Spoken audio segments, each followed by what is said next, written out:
నీళ్లలో నిధులలో నియామకాల్లో చివరికి తెలంగాణ యాసకు భాషకు తెలంగాణ జాతి గౌరవాన్ని దెబ్బతిని బాధలో ఉన్న సమయంలో నేనున్నాను అంటూ బయలుదేరిన నాయకుడు కేసీఆర్.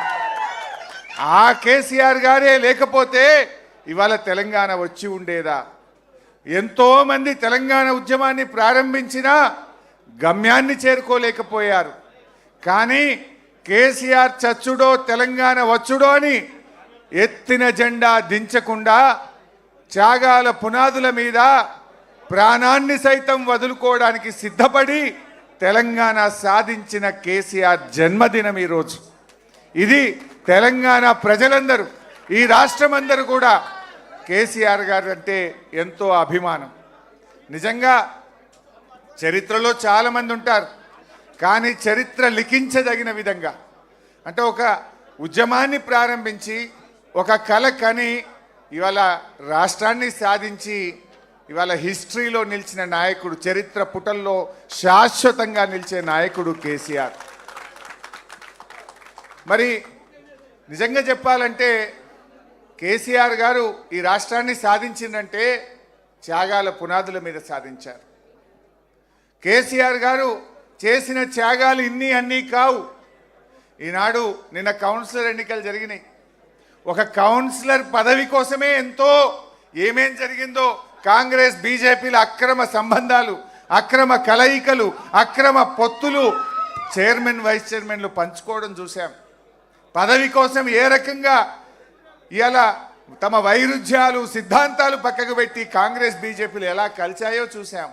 కానీ అదే కేసీఆర్ గారు పదవులను గడ్డిపోచల్లాగా ఎమ్మెల్యే పదవిని, డిప్యూటీ స్పీకర్ పదవిని, ఎంపీ పదవిని, కేంద్ర మంత్రి పదవిని, ఎన్నో పదవులను గడ్డిపోచల్లాగా త్యాగాలు చేస్తూ తెలంగాణ జాతిని ఏకం చేస్తూ రాష్ట్రాన్ని సాధించిన నాయకుడు కేసీఆర్.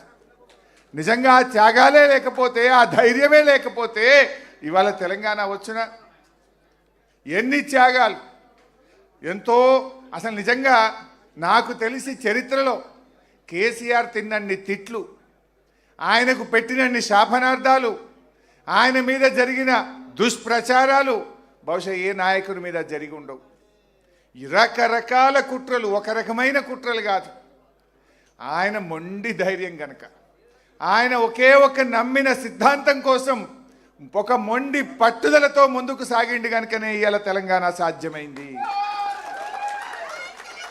ఎక్కడ ఆయన మీద వచ్చిన అభాండాలు, దుష్ప్రచారాలు, ఆయన మీద జరిగిన కుట్రలు ఎక్కడ అధైర్యపడ్డా, ధైర్యం సన్నగిల్లినా, ఎక్కడ వెనకడుగు వేసినా ఇవాళ తెలంగాణ రాష్ట్రంలో మనం ఉండేవాళ్ళమే కాదు.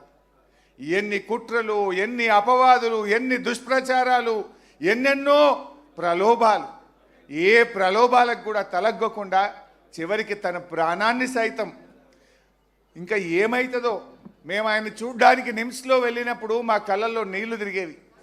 డాక్టర్లు మమ్మల్ని పిలిచి ఏమన్నా జరిగితే మమ్మల్ని తప్పు పట్టుకోవద్దు, ఆయన చివరి దశలో ఉన్నాడు, మీరు ఆయనని కన్విన్స్ చేసుకోండి అని డాక్టర్లు కుటుంబ సభ్యుల్ని పిలిచి చెప్తే మా కళ్ళల్లో నీళ్లు తిరుగుతున్నాయి.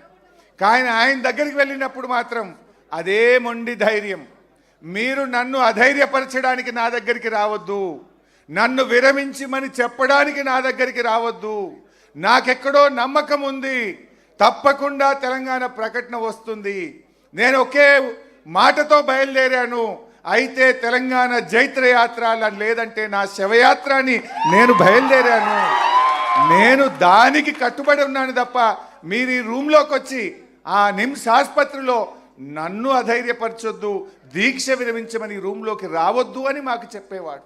అదే ఆయన మొండి ధైర్యం, అదే పట్టుదల ఇవాళ తెలంగాణ రాష్ట్రాన్ని తెచ్చిపెట్టింది. ఇవాళ కేసీఆర్ ఒక నాయకుడిగే కాదు, ఒక ఉద్యమకారుడే కాదు, తెలంగాణలకు పాలన చేత కాదు, తెలంగాణ వస్తే నక్సలైట్ల రాజ్యం అవుతుంది, తెలంగాణ వాళ్ళకు పరిపాలన రానే రాదు అని మాట్లాడితే దేశమే అబ్బురపడే విధంగా, దేశమే ముక్కు మీద వేలేసుకొని తెలంగాణ ఆచరిస్తుంది, భారతదేశం అనుసరిస్తుంది అన్నంత గొప్పగా ఈ రాష్ట్రాన్ని నడిపి చూపిన నాయకుడు కేసీఆర్. కేసీఆర్ ఒక ఉద్యమకారుడు, కేసీఆర్ ఒక చరిత్రకారుడు, కేసీఆర్ ఒక పాలనా దక్షుడు అని ఇలా చరిత్ర పుటల్లో నిలబడ్డారు. మన మిషన్ కాకతీయ, మన మిషన్ భగీరథ, మన కేసీఆర్ చేపట్టిన ఎన్నెన్నో కార్యక్రమాలు ఈ దేశానికి మార్గదర్శకంగా ఒక దిక్సూచిగా నిలబడ్డాయి. సరే, ఈరోజు కేసీఆర్ గారు ఒక నాయకుడే కాదు, ఇవాళ అవ్వాతాతలకు ఆసరా పెన్షన్ ఇచ్చిన ఒక పెద్ద కొడుకుగా అవ్వాతాతలకు కేసీఆర్ నిలబడ్డాడు. కేసీఆర్ ఆడపిల్లల పెళ్లిళ్లకు కళ్యాణలక్ష్మి పథకం అందించి ఒక తోబుట్టుగా కేసీఆర్ చరిత్ర పుటల్లో నిలిచాడు. అప్పుడే పుట్టిన పసిపిల్లలకు కేసీఆర్ కిట్ అనే పథకం అందించి మేనమామలాగా నిలబడ్డాడు కేసీఆర్. రైతన్నల కోసం రైతు బంధు, రైతు బీమా, 24 గంటల కరెంటును మిషన్ కాకతీయ ద్వారా చెరువులు బాగా చేసి కాళేశ్వరం లాంటి ప్రాజెక్టును కట్టి పెండింగ్ ప్రాజెక్టులను పూర్తి చేసి రైతన్నలకు తోబుట్టుగా నిలిచిండు కేసీఆర్. ఇవన్నీ ఎవరు అవునన్నా కాదన్నా ఇదంతా ఒక చరిత్ర. అలాంటి కేసీఆర్ గారి గురించి ఎంత చెప్పుకున్నా తక్కువే. నిజంగా నాలాంటి వాళ్లకు 25 ఏళ్ళు ఉద్యమంలో, ప్రభుత్వంలో, ప్రతిపక్షంలో వారి అడుగు జాడల్లో నడిచినటువంటి ఒక గొప్ప అవకాశం ఇవాళ మాలాంటి నాయకులను ఎంతోమందిని తీర్చిదిద్దింది కూడా కేసీఆర్ గారే. ఎంతోమందిని ఇవాళ గొప్ప గొప్ప ఉద్యమకారులుగా, కార్యకర్తలుగా, నాయకులుగా, పాలనా దక్షులుగా, శాసనసభ్యులుగా, శాసన మండలి సభ్యులుగా ఒక కొత్త తరాన్ని తెచ్చింది కూడా కేసీఆర్ గారు. అటువంటి కేసీఆర్ గారికి మీ అందరి పక్షాన, నా పక్షాన హృదయపూర్వకమైనటువంటి జన్మదిన శుభాకాంక్షలు తెలియజేస్తూ,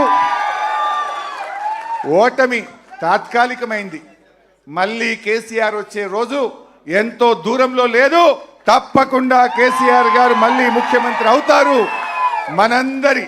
మనందరి ప్రార్థనలు, దీవెనలు, ఆ భగవంతుడి ఆశీస్సులతో తప్పకుండా మళ్ళీ కేసీఆర్ గారు ముఖ్యమంత్రి అయి తీరుతారు. దానికోసం మనందరం కూడా ఒక్క తాటి మీద నడుద్దాం, కేసీఆర్ గారిని ముఖ్యమంత్రి చేసుకుందాం. జై తెలంగాణ.